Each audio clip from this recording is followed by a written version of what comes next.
want you to speak real briefly to the relationship that insulin and sugar have, because some people think of sugar and they think of insulin as being totally separate, but there is a relationship, and I would like you to try to describe that briefly.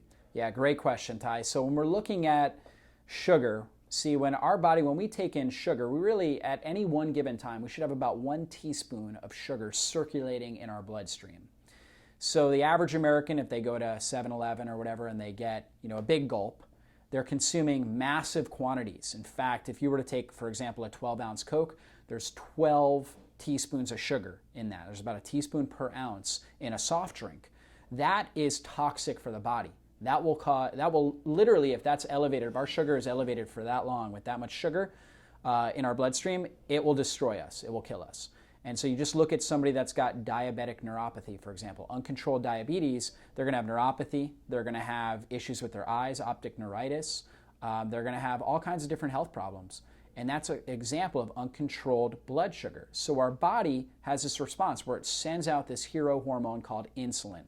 And insulin comes out, and its job is to take the sugar out of the bloodstream and put it into the cells. So the first cells it starts to fill up are the muscle and the liver cells. Somebody that's more active, that does more regular exercise, will have more open reserves in their muscle and their liver for stored sugar, called glycogen. And so they'll fill those areas up. Somebody that's less active will have less open stores. Once the muscle and the liver are filled, now the body will start to the insulin will start to put the sugar into the fat cells. So that will start to obviously increase fat cell development. And so that's where you have this problem with insulin increasing weight gain, right? Causing obviously problems with obesity. Other individuals like myself, Ty, I could eat all the sugar in the world. I would never get fat. That just wouldn't happen. However, I'd have no energy. I'd be diabetic, I'd have hypoglycemic issues, I'd have to take a nap all the time, and I'd end up with cancer. So different metabolic types are going to respond differently to sugar. But basically, insulin's job is to clear the bloodstream of the sugar so that way we don't get these potent inflammatory responses. One of the problems with elevated blood sugar is the sugar molecule binds to proteins, enzymes in our system, and it causes something called advanced glycolytic enzyme development. So if you break that word down, an advanced glycolytic enzyme, which is basically a sticky protein, a sugar binded to a protein, it's an advanced glycolytic enzyme, so AGE. And so of course, what does that do to us? It ages us.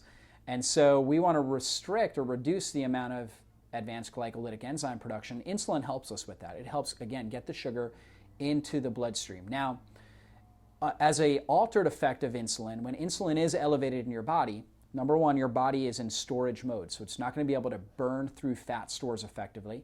Also, it's going to trigger inflammatory processes. It's going to trigger other inflammatory molecules in your body and increase the inflammatory cascade in your system. And so keeping your body very sensitive to insulin by reducing sugar consumption is very important for, number one, weight control, number two, reducing the inflammatory processes in our body.